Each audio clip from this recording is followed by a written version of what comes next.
Um, I'm Phyllis Raleigh with Goddess University, and I'm going to let everyone face up and introduce themselves.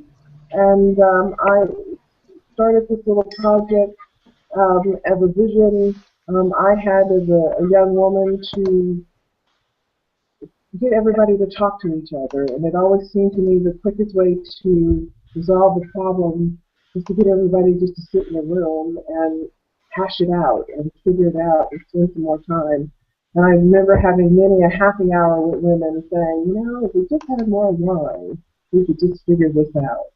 But it came into the conversation in circles that we were able to talk to each other and look at each other and connect with each other and thus share what we've learned and so that we all learn together. So that's why we come together, so that we can make this available for all of us to participate in, grow, and share. And I've come with a great crew of sisters. They're amazing, and I want to welcome them all. And I see Rebecca has made the list, but not quite photogenic yet. But Shayna, if you would please introduce yourself. Good morning, everyone, or afternoon, depending where people are. My name is Shana Seifert, and I am also a First Circle member of Goddess University.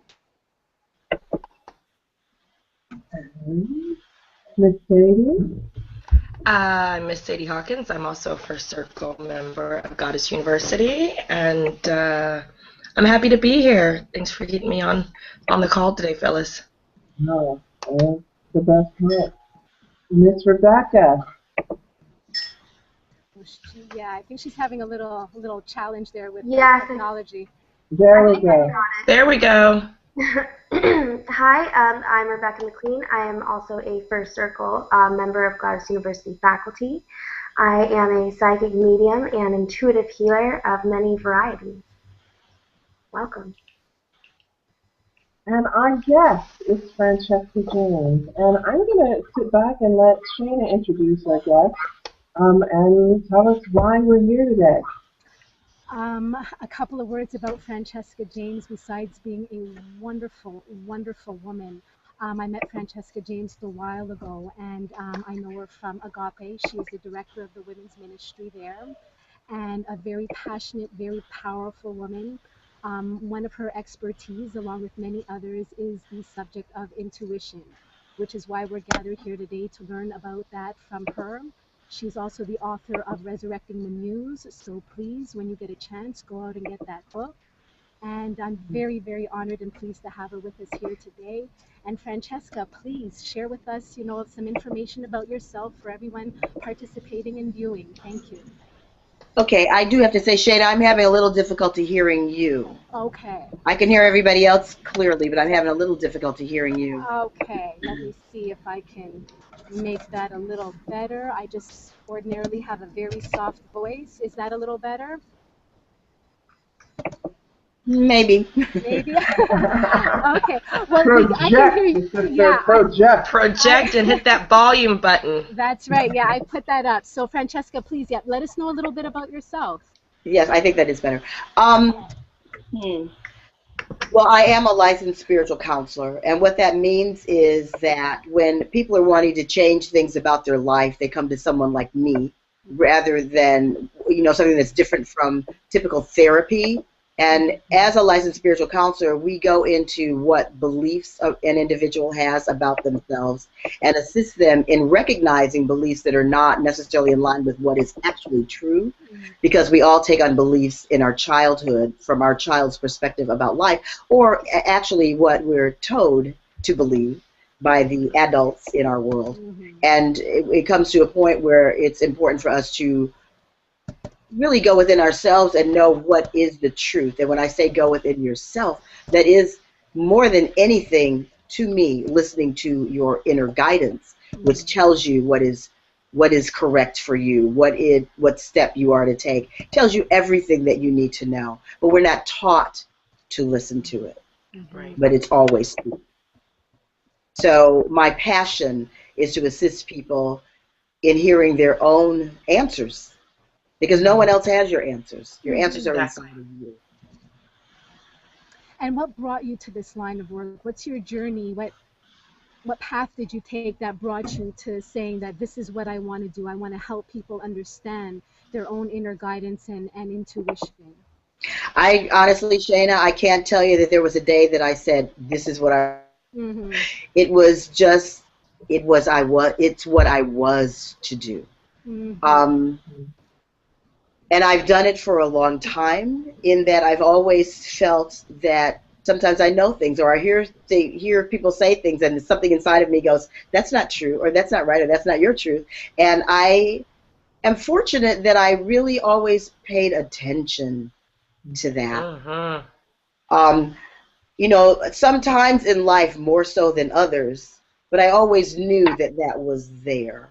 And I was never taught about it. It's not anything that I was taught about in my childhood. Yet, when I did come to some formal teaching as an adult, when I came on what one would refer to as a spiritual journey, which really meant like, oh, those people understand the same thing I do, or they think like me, you know, Mm-hmm. and finding like-minded people, then learning about this word intuition, didn't know the word, you know, and having a greater study about it, it just became such a major focus for my personal life. Mm-hmm.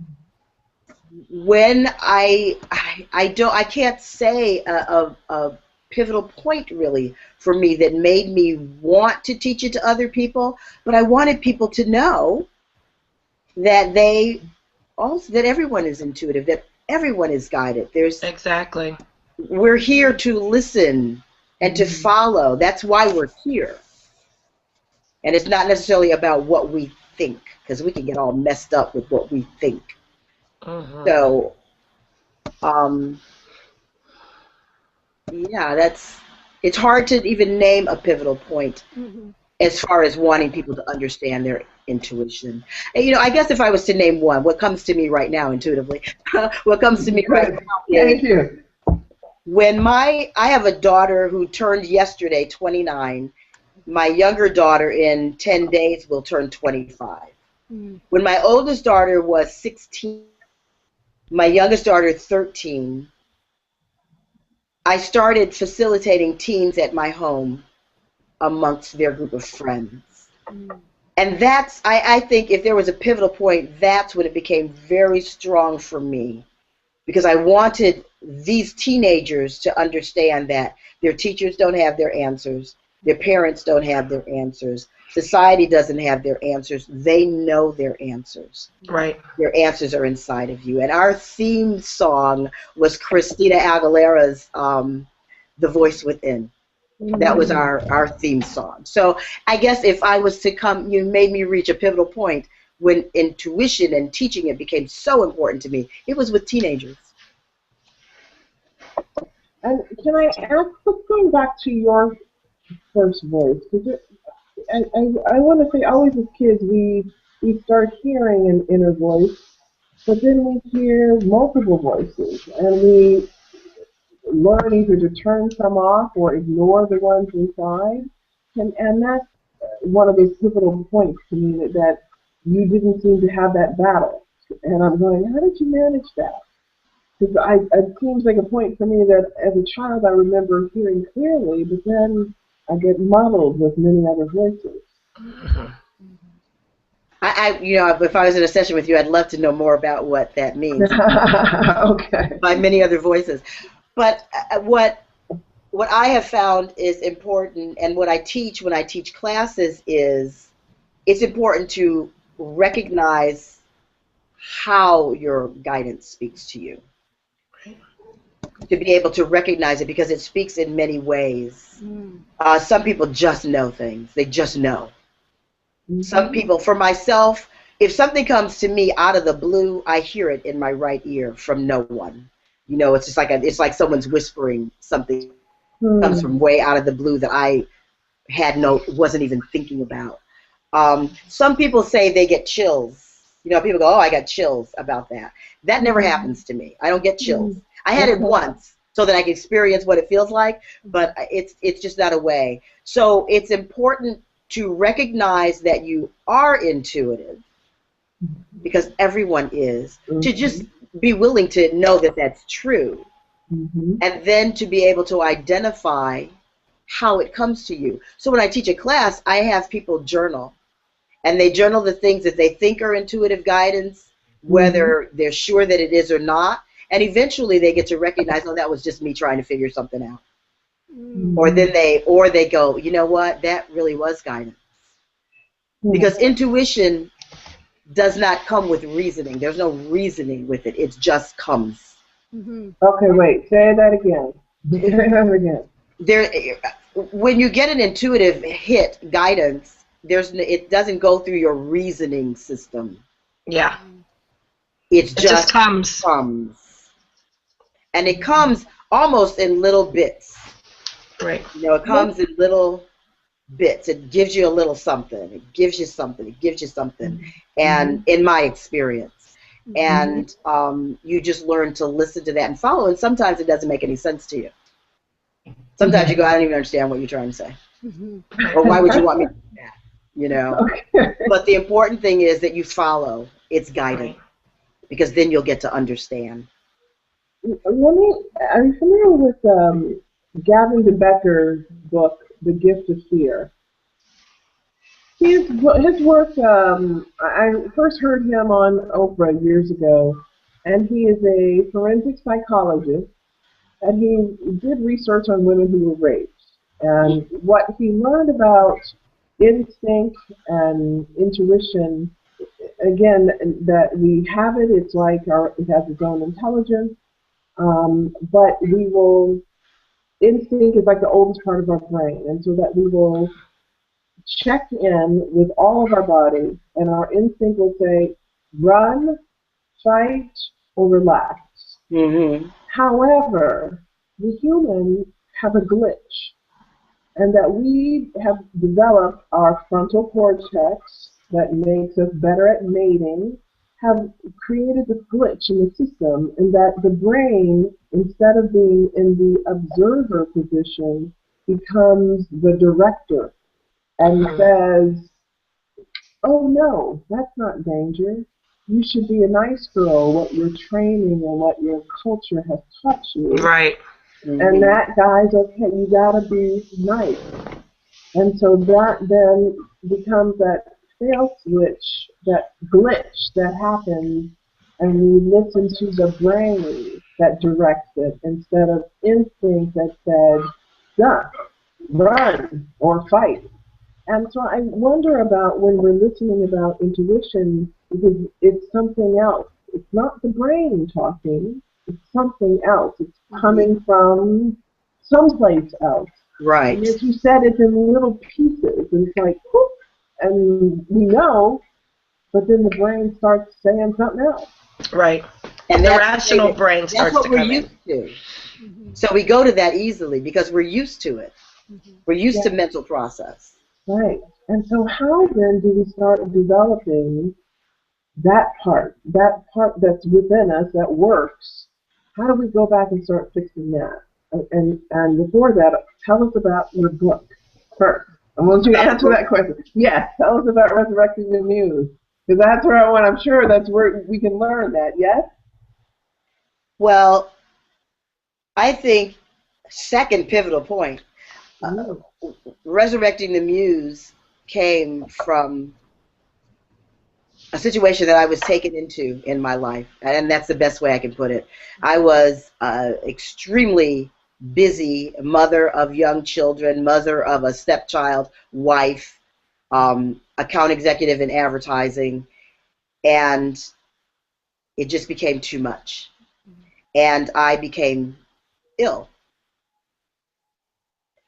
and ignored the illness, really, because I was busy, you know. And I think probably the biggest time in my life where I was using my intuition for the success that I was having at work, but I wasn't listening to it other than that. Because if it told me to slow down, it's like, I don't have time, so I'm not listening to you, you know. And so guidance will always get your attention. It's always seeking your attention.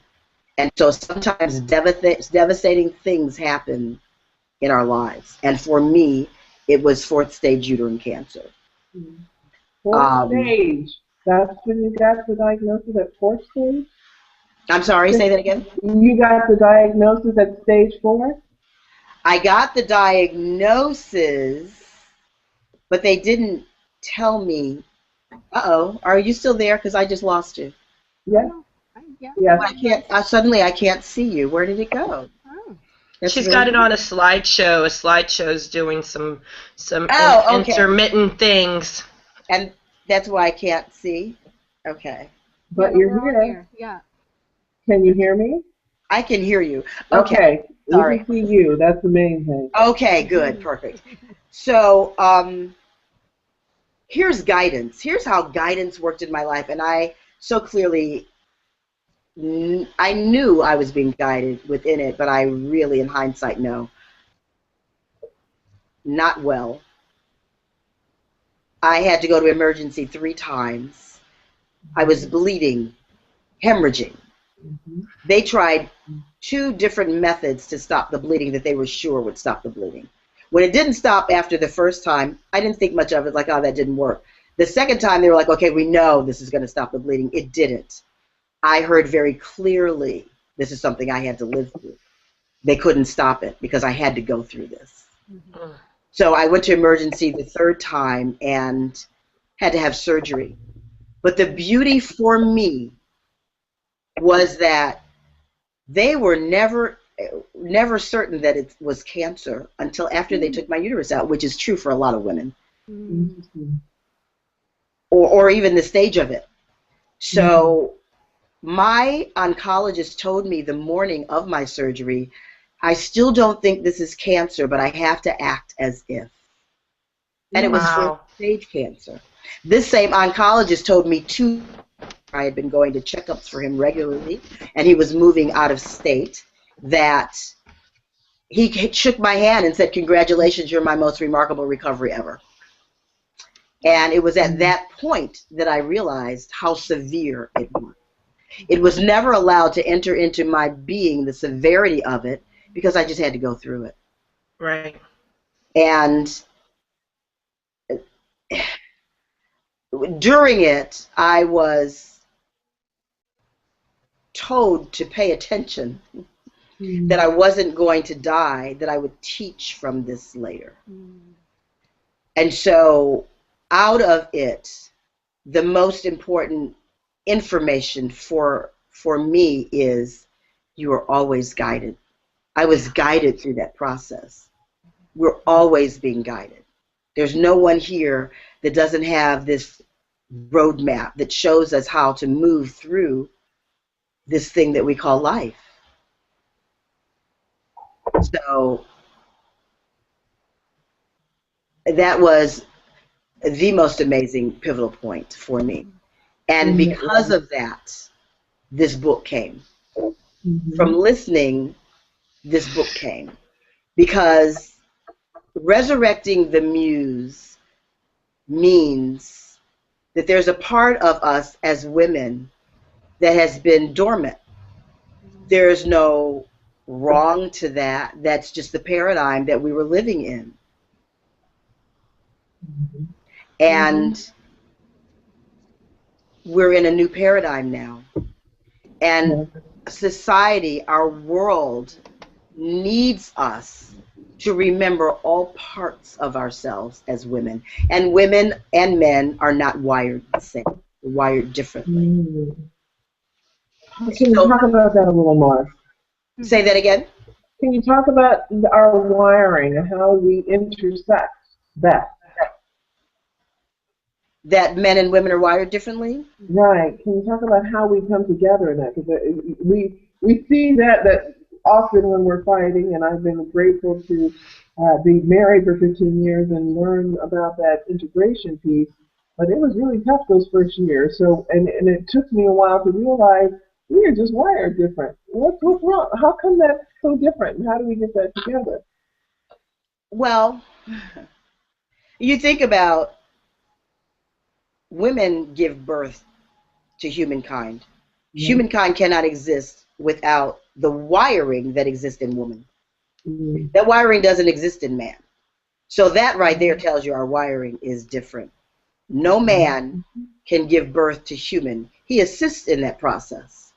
And it speaks, I think the way that we come into human life, which is one of the things I talk about in the book, is a real demonstration for how male and female works.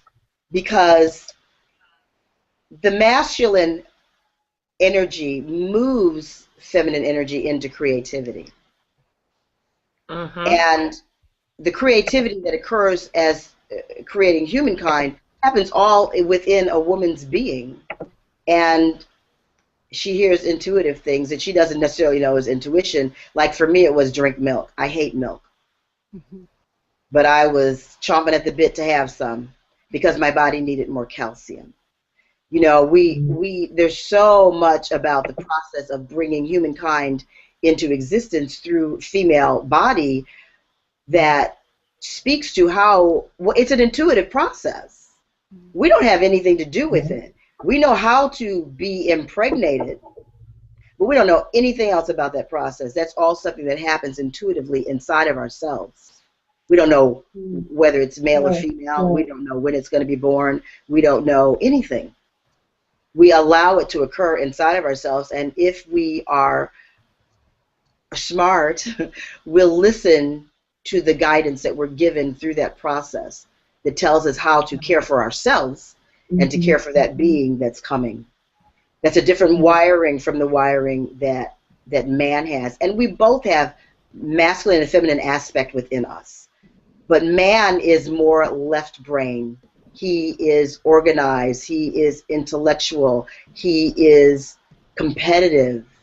We can see that in the way that human life comes into creation, because there are all these sperm cells trying to get to one egg, and they're competing to get there. That's his nature. And he's drawn to feminine. That's his nature. And she's really just being. She's being. She's there being. And she will change her chemistry to help him, to guide him, to assist him in finding his way to her. She simply changes her chemistry. Remember that. It speaks a lot to how the dynamic between masculine and feminine and how it operates. Yeah. Does that answer your question? It does. And about, please continue about your process in the book that you outline, and I'm looking, and I wanted to pull up a screenshot of your book, which is what I've been working on, and I love the cover art. Thank you. Because you go into great Erica detail. Cover art. And I hope she's a local artist. I'm sorry? Is she a local artist? Erica lives in Ohio. Oh, yeah. East Coast. Well, okay, it's one of the chapters I wanted to in the book. One of the chapters I wanted to jump into, if we could, is about our sexual power and oneness. Yes. Can you share about what that chapter is about? Teach me something on that. Say that again? Teach me something from that chapter, please. About our sexual power? Right. Well, you know, it's very obvious in society, all societies, that feminine draws masculine. You know, that feminine draws masculine. And there's something that's real special for masculine in general about what feminine has, what it is. Our energy is a nurturing energy when we allow ourselves to be in our nature. And we forget sometimes as women that there's just an empowerment that we have in that way, and that in a typical heterosexual relationship, man is seeking the heart of woman. He's seeking her heart, her kindness, her nurturance, and he embraces it. It is embraced through our sexuality when we are aware who we are as women. Society will lead us down all kinds of paths that make us think something else, that make us think that it is our only value, and therefore it's something to be given away because it justifies being in a relationship, or it makes, or it ascertains a relationship, which it really doesn't. But there's magic between our legs. There's magic in our energetic existence, in our being, and masculine, just as when the sperm are trying to reach the egg, masculine knows that about feminine. It's important for women to know that about themselves and be conscious of how we interact sexually with other beings, that it comes from a place of consciousness, that's not saying that that you can only have sex with in these particular circumstances. But it's important to be conscious, I believe, my opinion, to be conscious about what that sexuality, the empowerment of it, and when and how you want to use it. Am I answering your question? Mm-hmm. Are you there, Phyllis? Hello? Yeah. Okay. I hear you. Because I still can't see Is you she on my screen. frozen? I don't know what happened. Phyllis, can you hear her? Yes. Now I'm trying to close. She's a Okay. little Can you hear me choppy. Yeah, again? because you froze for a moment.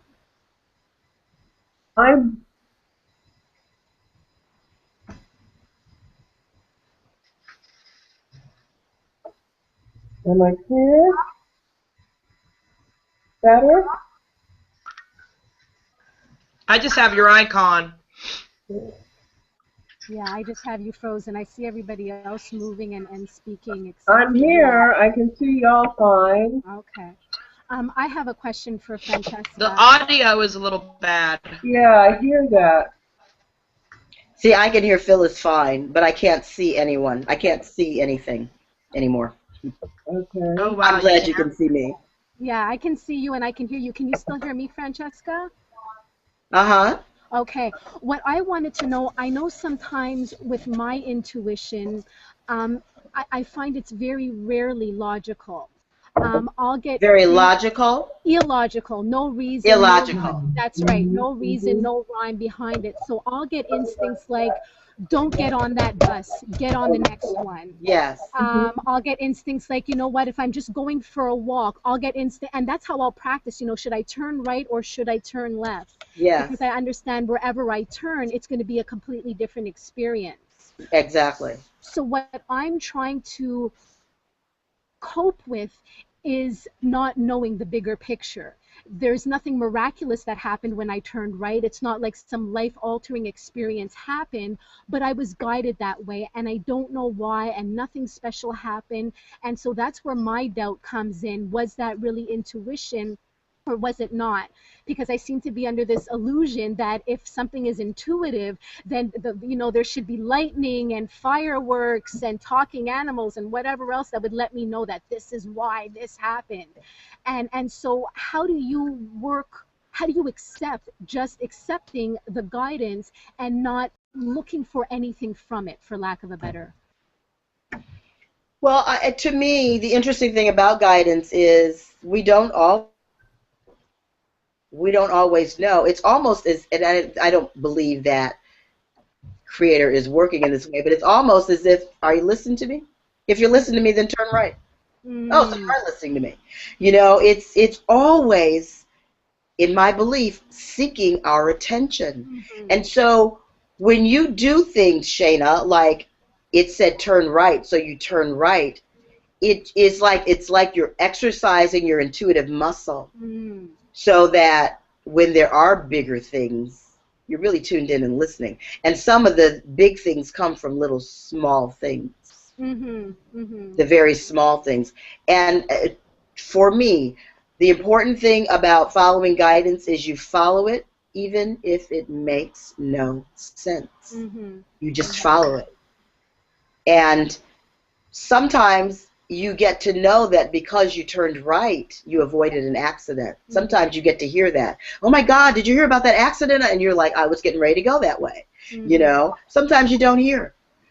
But it's just a matter of following the guidance anyway and exercising that muscle. Because guidance is always taking us to the higher good for our lives. I think, and I It's an like that. It is a adventure. muscle. It is a muscle to exercise. You're right. Yeah. I'm thinking that's what it is. Yes, I'm back. I have a question for you, Francesca. Solar flare. This is Rebecca, if you still can't see. I still can't see. I'm 23, and I've always had this innate sense of like, I have a purpose, and I don't know what it is, and I'll try things, and I'll find out, okay, that's not my purpose. And I've recently been called to make this huge leap in my life, and it was just this instant moment. It was like the burning bush ran out of the Bible and in front of my face. And in speaking with my family about what my next path is that I choose, was like, I don't know what you're going to say, but I have to tell you anyway. And that's definitely something for those who are trying to hone their intuition. It doesn't matter what anybody else thinks about your deepest gut feeling or purpose, but just do what you're told. And it's, even if it's scary, and really be authentic with people, because as an intuitionist, when you're not authentic and you're coming from that place of intuitive knowledge and just like stillness, you could create these ripples of chaos, because the universe isn't linear. It's like a spider web, and that's following right along with the, go left or go right. Yes. Either way, you're going to end up where you're supposed to be. Absolutely. Yeah, don't make yourself wrong if you end up, whoops, I broke my ankle because I wasn't paying attention. That's okay. It's still going to... Breaking your ankle may be the perfect thing to do. Yes, that just happened to me recently. Right. Definitely to share that with young people is so important, because there is a very large following of us youth that would like to know, like, okay, how do we handle this in our lives? Yes, and I have a client who's 23, and she said to me the other day, I don't listen to my intuition anymore because I don't trust it. Here's the thing. Thank you. That when you hear something, you follow it, and you're like, it didn't take me where I thought I was going to go. The trusting of it is it's taking you where you are intended to go. It's taking you to your higher good. Because sometimes we get a big picture. Like, Rebecca, you said you've got this big blast of this is what I'm supposed to do. It's possible that picture looks like what you were shown. It's possible that the picture looks like something even better. And so we get these images, these visions of what it is that we're being led to. And then we're given a step in front of us. So we take the step, and we take the next step, and the next step, and step by step, we're led into a picture, oftentimes that's better than the one that we were shown. Because when you're moving into a new paradigm, you don't know what it looks like. So sometimes we have to be shown something that's familiar to us that we can go, oh, yeah, that looks good. But it's taking us to something that's completely unknown that we couldn't recognize from the paradigm that we're in. Does that make sense? Right. Oh, completely. Yeah, that was very empowering, because I'm going through that now, where I had a vision, and what I'm living is not the vision, but I'm still taking steps. Yes. Yeah, I'm still taking steps because I want more than what is, and I've decided to just let go of defining what the next vision is going to look like and just take steps. Absolutely. Following intuition requires taking your hands off. It requires not being attached and trusting in the good of it. And letting it know it's good. So, I always think back to kids, one thing that is very true is you weren't taught this. Nobody's taught about intuition. No. And so let's say there was a class. Let's say the new paradigm is to empower, you know, children and people to get back to their basics, like intuition, like authentic sexuality. What are some what would your class be like? What would a class be like for people to really, really develop and trust and listen to their intuition? Well, I do teach intuition classes, Mm-hmm. and the youngest class that I've taught is to teenagers. But it as I said in the beginning, the most important thing is to be willing to accept the fact that you are intuitively guided. Mm-hmm. And everybody's had a gut feeling, had some, oh my God, I knew that, you know, kind of feeling. We've all had that. Mm-hmm. So trust that there's something about that to pay attention to. On a bigger, more spiritual, sometimes seeming esoteric scale, there's a trust that there is a creative intelligence that births itself into form. That there's something that can be in a formless state and create itself into individualized expressions of itself. That's my belief. That's what I believe, and I believe that's what we are. I believe that's what a tree is. That I believe that's what an animal, an insect. I believe that we're all formless, moved into form, and that every aspect of it is we have access to.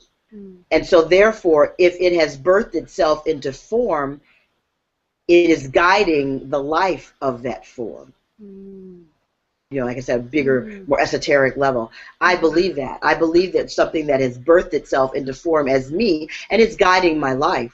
And when I listen to my guidance and I follow it, my life is so much better. My life is not necessarily easy.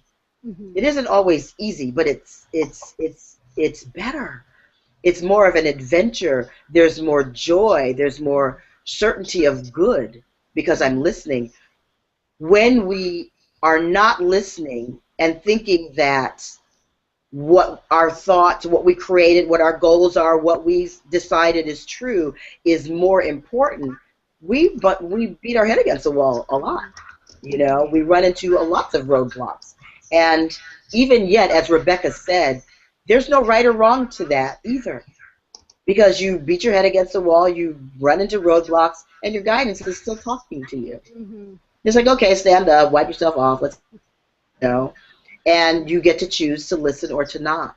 But there is a guidance that is moving through your life. And so that's the most important thing that I believe a person, it makes it easier to listen to your intuition if you can accept that, or willing just much to accept that as true. Then the next thing is to really recognize how your guidance speaks to you, because it does not speak to all of us in the same way. Right. So recognize how it speaks to you and listen for it. Talk to it. I talk out loud in my house like a crazy person all the time. Because sometimes I'm like, okay, I'm not understanding what it is that you want me to do. It's like I'm talking to someone. I hear you, but I'm not really clear. Can you give me a little greater clarity? And you can say, speak to me in ways that I clearly understand. That's the mantra. That's right. That is Yes. the mantra. Yes. And it will. It will. If I can go back to my earlier statement about different voices, I'm remembering about the law of polarity, and you know, it's like when you think, oh, that would be a great idea, and then that other voice that says, oh yeah, but you can't pull that off. That's usually that, you know, it's that second voice, you know, so there's been the frontal cortex saying, no, you're not as good as you think you are. And so it's and oftentimes I find I get stuck listening to that second voice that says you can't. And so when I go, well, how do I start strengthening hearing and paying attention to the right or the first voice or the intuitive, and which is the intuitive versus which is the self-doubt? Well, you know, they do call it the first mind. And if you know, Phyllis, that you just described it as one's my intuitive voice and the other one is that self-doubt. So here's something that I tell students to do sometimes. When you have that, it's almost like you take that part of you that's doubting and you place it over here, and you give it something to do. So it's like, okay, maybe it says you can't pull that off because you don't have this or you can't do that. So give it something to do. Well, okay, well then let me accomplish that, or let me look into doing that. And then, so you make it busy over here, and then you go, okay, I'm listening to the intuitive part of yourself.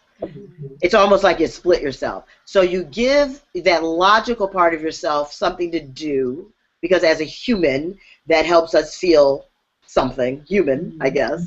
But as a spiritual being, which is what's actually living our lives, we're still in honor of, well, God, if I could do that, it feels really good. So if I'm supposed to do that, then tell me more. Show me more. And then those two parts of yourself can come together. And that logical part can have some rest now. Yeah. Because the intuitive part is leading it. You know, it's giving the intellect what to do rather than the intellect being the driving force. Does that make sense? Perfect. That was the heart. I was like, okay, how do we bring these pieces together? Because that keeps being this challenge of, okay, yes, no. What do we believe? What do we trust? How do we make decisions in going forward? And when you've got the brain telling you one thing, or the heart telling you one thing, or your loins telling you one thing, you know, you're kind of driven in many directions. And so we, as women, hear our bodies if we are getting in tune with them, and that's a good piece. We want to do that, and that's part of what our focus has been, is getting in alignment with spirit, intellect, emotion, instinct, and I say is intuition and sexuality. And understanding all of those 5 areas have a brain. All of those areas need to work together. There is a psychologist I have followed, Guy Baldwin, who talks about when you partner with someone, you want to get in alignment in those 5 areas. Well, we mostly, sexual is the first one because our instincts are strong there, or an intellect because we're Westerners, and so we focus on that. But relationships tend to fall apart because those other areas that we haven't been in alignment with. You know, the emotional part is an instinct. And so those challenges, as I keep looking at it, like, this is an important area, the instinctual side, and that intuition, and paying attention to that part, and strengthening it, and how do we grow that? How do we mature that part of ourselves that we may have, you know, poo-pooed away because we got college degrees, right? We focused on careers and we didn't pay attention to what was going on in our bodies. We shut that part of us down. Absolutely. So it's that piece that I'm like, all right, we got to get that stronger. We got to get this better. And that's why you were such a light bulb that went off, and I went, whoa, we got to talk to Francesca. She has been focusing on this, and we need to hear that part. And we need to understand how to grow that. So I want to ask you what time we have.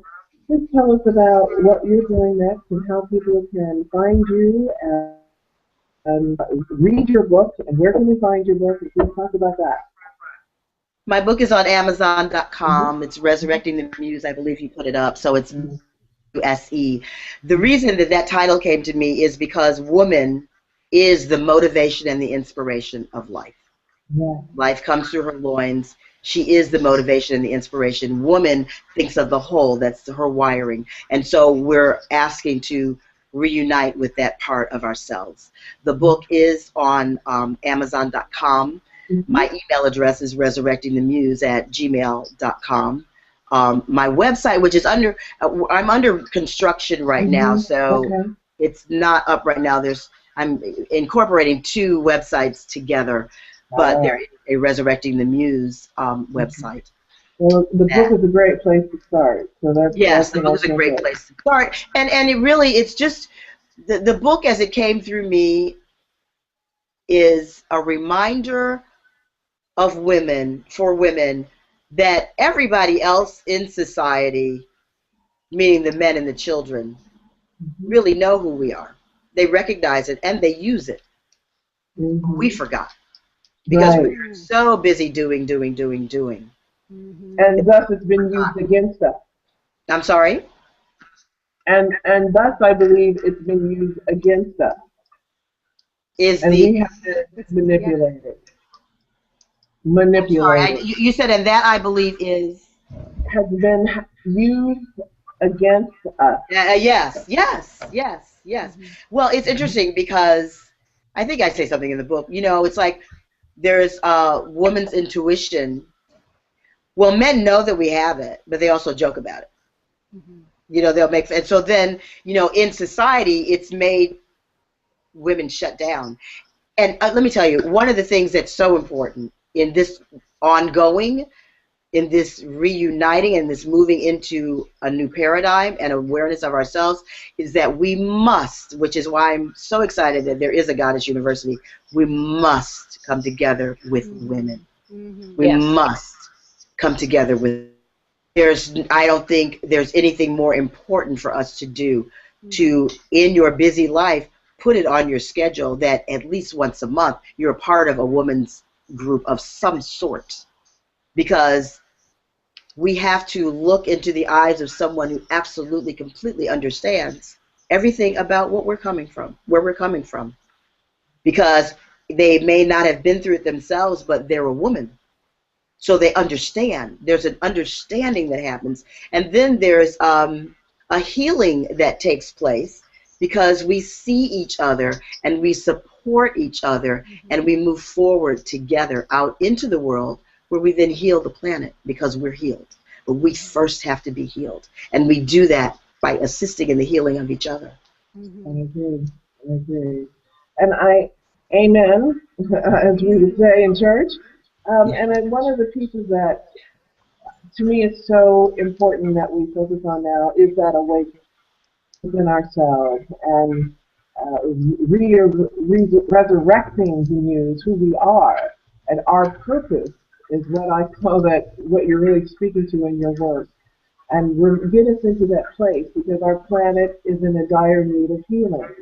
And Absolutely. if we don't awaken that spirit, the sexuality, the emotion, the instinct, and the intelligence, then we are doomed to suffer the consequences of being unwhole and not Mm-hmm. living as we are designed to be. So I want to thank you for coming in and joining us. This is our second conversation in circle, but one where we've actually got it to all work. Yay! So Yay, yes. congratulations, ladies. Yeah, left brain And technology working for women. I love it. I There you know, go. I I love it. know.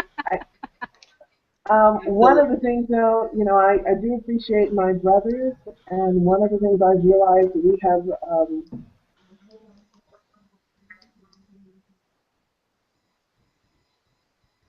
Oh, frozen. Did you freeze on us, Phyllis? We were just talking about the glories of I'm technology. gonna get off. I think maybe because we're both on the same cell phone. I mean, both on the same Okay, Wi-Fi signal. Okay. Oh, all okay. right then, and that right, true, using here together. If I just wanted to wrap up by saying the goddess has been awakened, and we are grateful to be at that time. Mm-hmm. Along with the God that has been damned so often by us. Mm. And is that language that we have put out in every time we stubbed our toe, and that cursing we have done to our other half, because we are both God and Goddess. But I also realize in the name of Goddess, we embrace the God within us. And I looked at one point of going, well, do I hyphenate it? Because I don't want to ignore my brother who is also hurting and also needs us to lift up that Mm-hmm. boat. And the beautiful thing about the feminine that I'm grateful to have come into this life in this body is to see how we can lift up all both the masculine and the feminine. That's also broken. And so I read one of your reviewers, Francesca, a male Yes. reader that really blessed me and that really spoke highly again that we can embrace the masculine and that yet when we move as the goddess, that we do not ignore the masculine and we bring them with us. Mm-hmm. Because it doesn't work if we swing on one side and fix one without fixing the other. Absolutely. We go through together. We go through together. Absolutely. Mhm. Awesome. Well, thank you It's again. been Thank you awesome. so much. Thank you. What a blessing. Thank you. All right.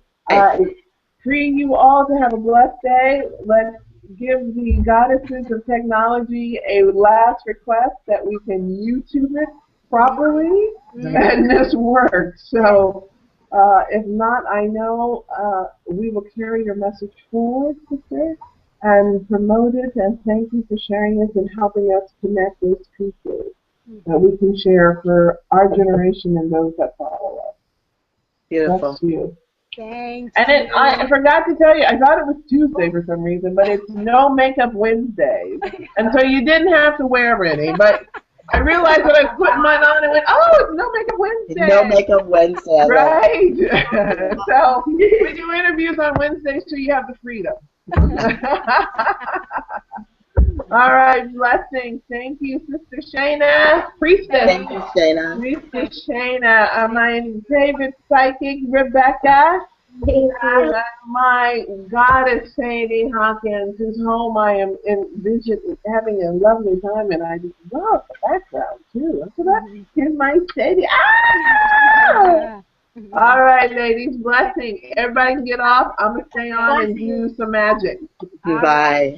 Bye bye. Bless you, sister.